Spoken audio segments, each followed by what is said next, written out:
Mag-iisa't kalahating buwan na simula nung nagkaroon ng lockdown ng dahil sa virus. At mag-iisang linggo naman simula nung nalaman kong may nakatago akong abilidad. Mukha yatang madadagdagan pa ang pagkakaabalahan ko sa mga susunod na araw.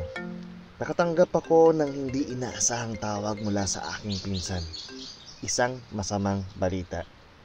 Nagpositibo ang pinsan ko sa virus. Hindi na daw siya pinalabas sa ospital simula nung nagpa-check siya. At ang masama nito, iniwan niya na lang ang anak niya sa kapitbahay. Nakiusap ang pinsan ko na ihatid sa akin ang bata. Okay lang naman sa akin, total ka mag-anak naman. Kaso ang di ko inaasahan, 1 week? Ang tagal! At aaminin ko, diretsuhan. Wala akong alam sa pag-aalaga ng bata.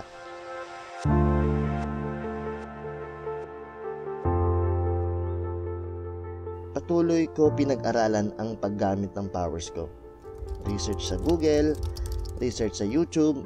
Kaso ang laging lumalabas is Stranger Things at ang pelikulang Matilda.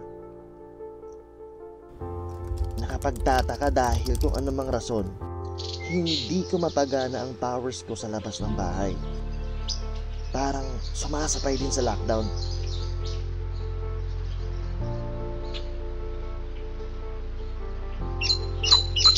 Kahit pa ulit-ulit kong gawin at pilitin, wala talaga. Nagmumukha lang akong tanga. Dinampot ko ang bote. Tetestingin ko ulit sa loob ng bahay.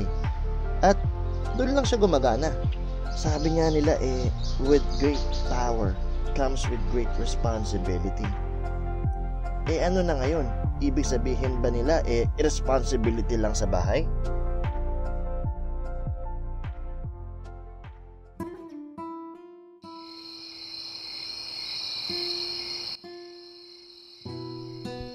Di maalis sa isip ko ang paparating na problema. Responsibilidad na darating sa akin bukas. Mag-alaga ng bata? Sarili ko nga hirap akong alagaan. Mabilis pa naman uminit ang ulo ko sa mga matitining na boses ng mga bata. Subukan lang magkulit at magtatakbo ng baby na yan. Ito ang gagawin ko sa kanya. Joke lang. Hindi naman ako ganun kasama, no? Pero bukas ka malalaman.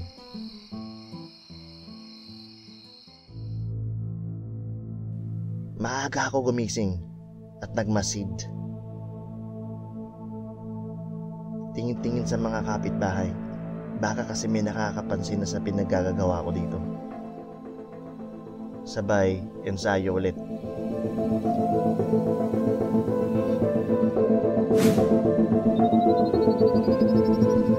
Pinag-aaralan ko na mas maging swabe ang pagkontrol at pagpapalipad ko sa mga bagay-bagay.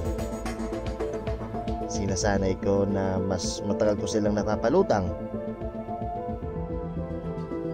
Kaya kahit simpleng gawain pinagpapraktisan ko na. Hanggang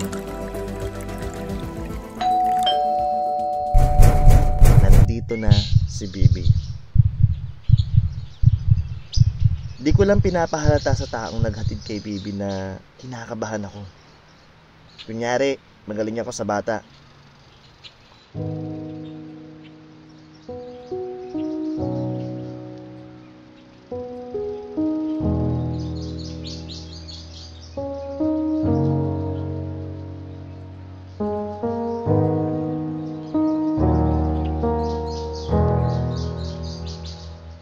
Pagkaalis nung hatid, kinausap ko na kaagad tong si Bibi.